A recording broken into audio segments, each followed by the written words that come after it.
All right, let's get settled. Welcome, everyone. I am absolutely thrilled to have you here for today's explainer.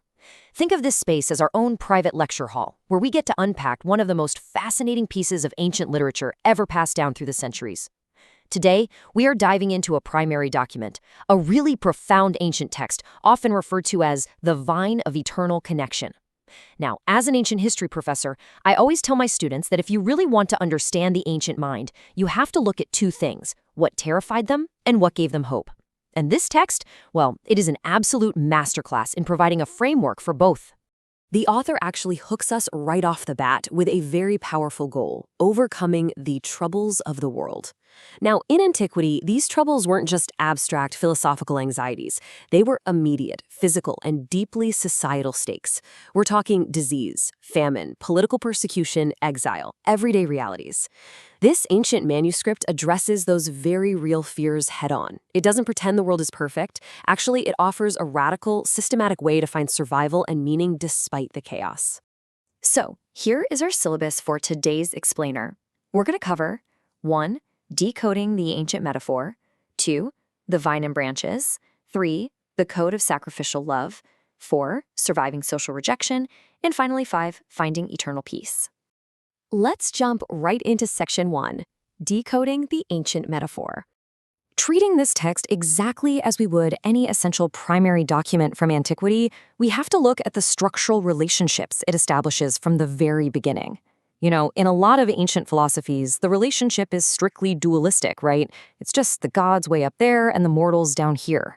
But here, the manuscript details this profound divine connection that flows from a higher power through a specific spiritual leader and then directly to the followers. It's a brilliant chain of spiritual command. The text makes it absolutely clear that the followers aren't meant to connect with the divine in isolation. They're part of a very specific interconnected system. This fundamentally changes how an ancient reader would have viewed their place in the universe. They were woven into a divine fabric, not just standing alone under an empty sky.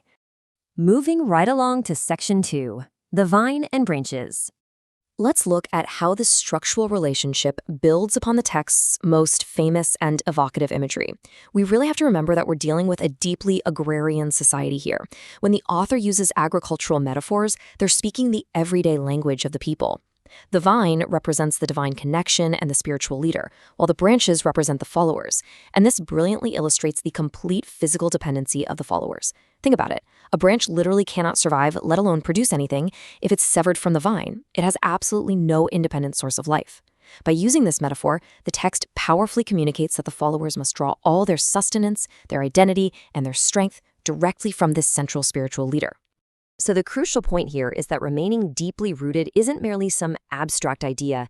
It is the text's incredibly practical formula for living a productive, purpose-driven life. A rooted life is described as purposeful and productive. In the ancient agrarian mind, a productive branch yields fruit, meaning it actively contributes to the survival and prosperity of the community. On the flip side, an unrooted life is entirely disconnected from the divine. Without that connection, the text argues, a person essentially withers. They lose their purpose. It's a very binary way of looking at human existence, which was incredibly common and, let's be honest, highly effective for community cohesion in ancient historical groups. Okay, let's jump into section 3, the code of sacrificial love. Now we're going to shift our lecture's focus from agricultural metaphors to strict behavioral codes. Because how did these ancient people actually live day to day? Well, the requirements for belonging to this group weren't exactly casual. First, you had to maintain faith, keeping that mental and spiritual belief totally intact. Second, you had to obey specific moral commands. This text heavily emphasizes obedience as a primary way to maintain your connection to the vine. It's a highly structured discipline. But the third requirement is where this document truly stands out historically. Practice sacrificial love. This wasn't just a gentle suggestion. It was an absolute, non-negotiable requirement for membership. You see, this wasn't just about following an arbitrary set of rules.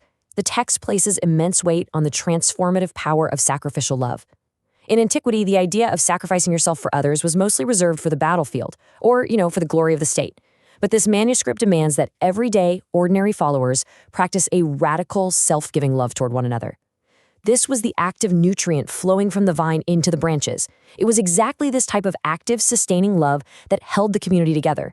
It literally transformed them from a loose, disconnected group of individuals into a tightly knit, highly resilient society. Which brings us to Section 4, Surviving Social Rejection. Now, a community like this was going to need incredible resilience.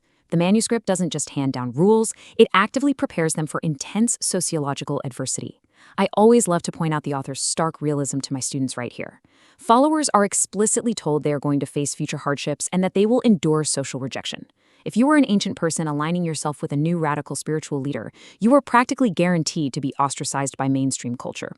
You could lose your trade, your family, your entire social standing.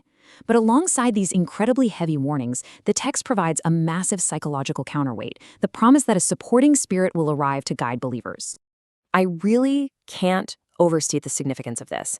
The arrival of a supporting spirit to guide believers through future hardships provided immense psychological resilience against those worldly troubles we talked about earlier. Imagine facing total social exile, but genuinely believing you have a divine, invisible guide walking right beside you, whispering wisdom and comfort. From a historical and psychological perspective, this expectation of a guiding spirit is basically the ultimate coping mechanism. It allowed the branches to survive the harshest cultural winters, purely because they believed they were being actively nurtured by a power infinitely greater than the empire or the society that was rejecting them.